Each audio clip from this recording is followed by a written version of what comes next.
नमस्कार, मैं डॉक्टर दीपक गुप्ता महर्षि विश्वामित्र स्वशासी राज्य चिकित्सा महाविद्यालय में नाक कान गला विभाग में असिस्टेंट प्रोफेसर के तौर पर कार्यरत हूँ। आज हम आपसे बात करेंगे सुनाई न देने की समस्या के बारे में। सुनाई न देना मोटे तौर पे जिसको हम हियरिंग लॉस बोलते हैं, इसकी कई वजह हैं और हर आयु वर्ग में इसके विभिन्न विभिन्न कारण होते हैं। उदाहरण के तौर पे बच्चों में सुनाई न देने का सबसे मुख्य कारण है कान का मैल, जिसको हम ईयर वैक्स बोलते हैं।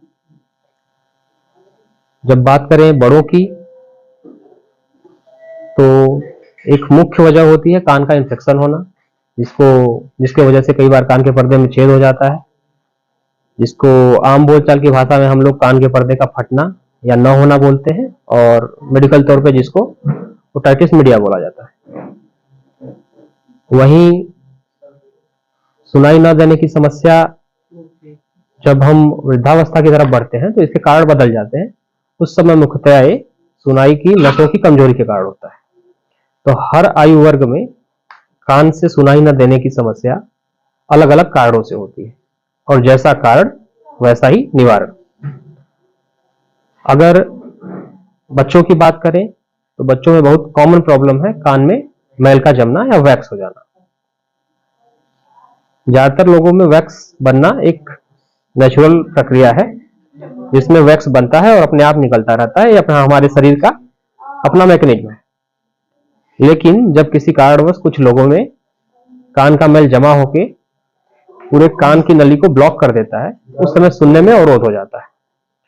उसके लिए आपको एक बार ईएनटी के किसी भी डॉक्टर के पास जाके दिखा लेना है। कई बार ड्रॉप और कई बार कान की सफाई करने से ये मैल हट जाता है। ध्यान देने योग्य बात यह है कि घर पे कान की सफाई अपने खुद से ना करें, क्योंकि जाने अनजाने कई बार लोग कान के अंदर उससे चोट पहुंचा सकते हैं, जिससे कान का पर्दा तक खराब होने की संभावना होती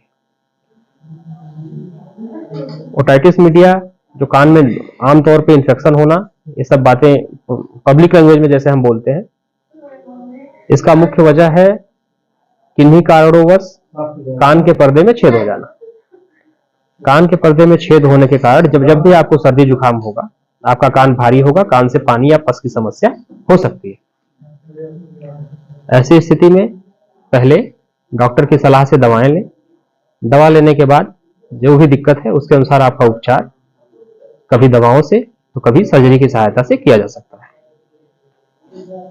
एक और कारण है सुनाई न देने का, कई बार कान की हड्डियों में दिक्कत हो जाती है, जिसको हम लोग ऑटोस्क्लेरोसिस बोलते हैं। हड्डियों में जमा होने से जो ध्वनि सामान्यतया आपके अंदरूनी कान तक पहुंचनी चाहिए वो नहीं पहुंच पाती। उसका इलाज भी हम लोग सर्जरी के द्वारा ही करते हैं।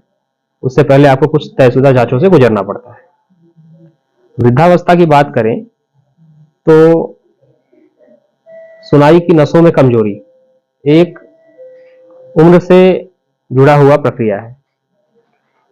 सामान्य तौर पे कभी कभी दवाओं से फायदा होता है, लेकिन ज्यादातर केसेज में हमें इसमें सुनाई की मशीन लगाने से मरीज की जिंदगी को हम बेहतर बना सकते हैं।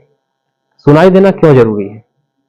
क्योंकि अगर आप सुनना बंद कर देते हैं तो आप समाज से कट जाते हैं।